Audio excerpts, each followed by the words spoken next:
Assalamualaikum warahmatullahi wabarakatuh.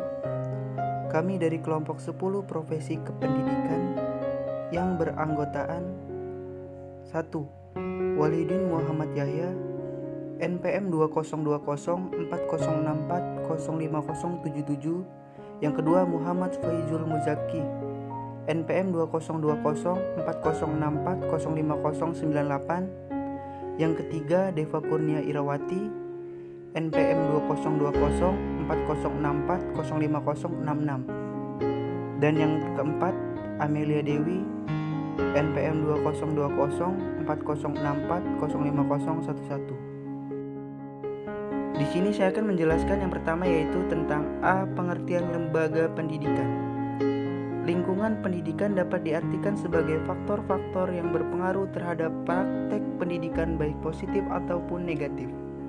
Dengan suasana seperti itu, maka proses pendidikan dapat dilaksanakan sebagai tempat atau wadah di mana orang-orang berkumpul, bekerja sama secara rasional dan sistematis, terencana, terorganisasi, terpimpin dan terkendali dalam memanfaatkan sumber daya, sarana dan prasarana, data dan lain sebagainya yang digunakan secara efisien dan efektif untuk mencapai tujuan pendidikan. B. Pengetahuan fungsi dan peran lembaga pendidikan keluarga. Sebagai transmisi pertama dan utama dalam pendidikan, keluarga memiliki tugas utama dalam peletakan dasar bagi pendidikan akhlak dan pandangan hidup keagamaan. Sedangkan dikatakan utama karena hampir semua pendidikan awal yang diterima anak adalah dalam keluarga. Ayah dan ibu sebagai pendidik dan anak sebagai terdidik. 1. Fungsi dan peranan pendidikan keluarga. Yang A. Pengalaman pertama masa kanak-kanak. B. Membentuk kehidupan emosional anak. Yang C. Menanamkan dasar pendidikan moral. Yang D. Memberikan dasar pendidikan sosial keluarga. Dan yang E. Peletakan dasar-dasar keagamaan masa kanak-kanak.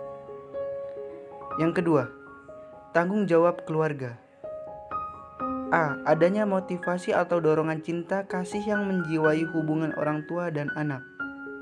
Yang B. Pemberian motivasi kewajiban moral sebagai konsekuensi kedudukan orang tua terhadap keturunannya. Yang C. Tanggung jawab sosial. Yang D. Memelihara dan membesarkan anaknya.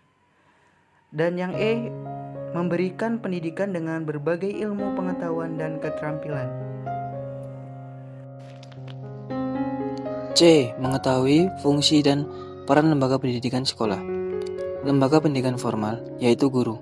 Sekolah sebagai wahana pendidikan ini menjadi produsen penghasil individu yang berkemampuan secara intelektual dan skill.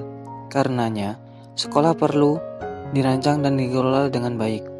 Karakteristik proses pendidikan di sekolah antara lain: 1. Usia anak didik di suatu jenjang pendidikan relatif homogen. 2. Waktu pendidikan relatif lama sesuai dengan program pendidikan yang harus diselesaikan. 3. Materi isi pendidikan lebih banyak bersifat akademis dan umum. 4. Adanya penekanan tentang kualitas pendidikan sebagai jawaban kebutuhan di masa yang akan datang.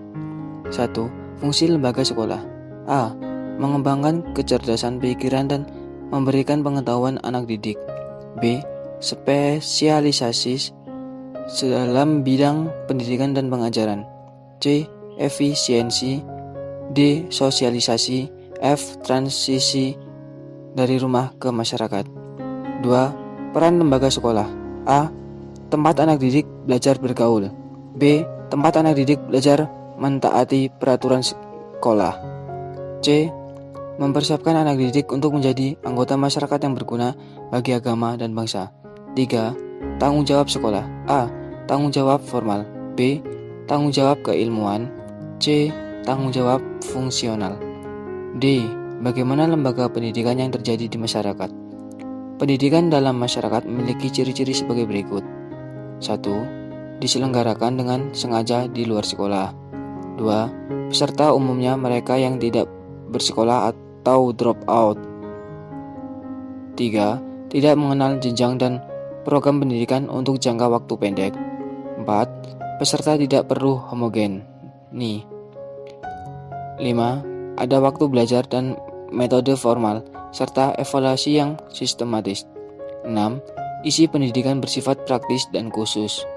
7. Keterampilan kerja sangat ditekankan sebagai jawaban terhadap kebutuhan meningkatkan taraf hidup.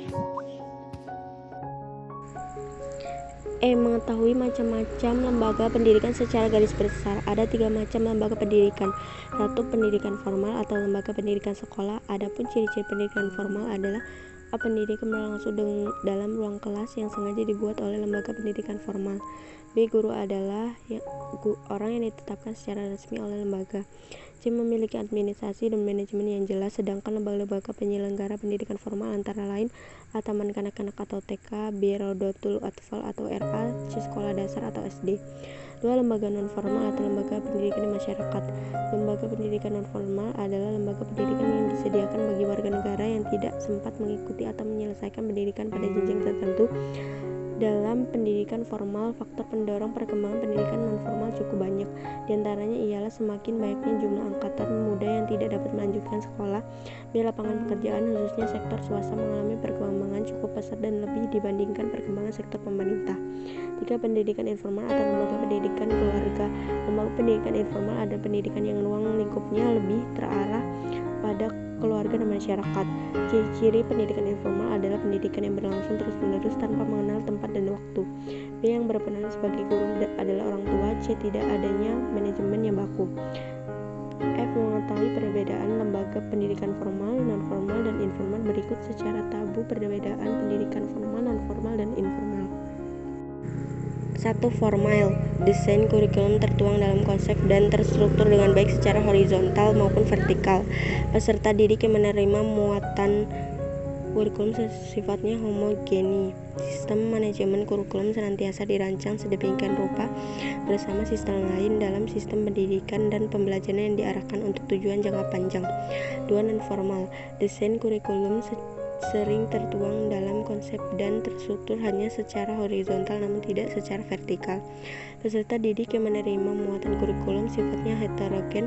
Sistem manajemen kurikulum senantiasa dirancang sedemikian rupa bersama dengan sistem lain dalam sistem pendidikan dan pembelajaran untuk tujuan jangka pendek atau sesuai kebutuhan masyarakat pasar.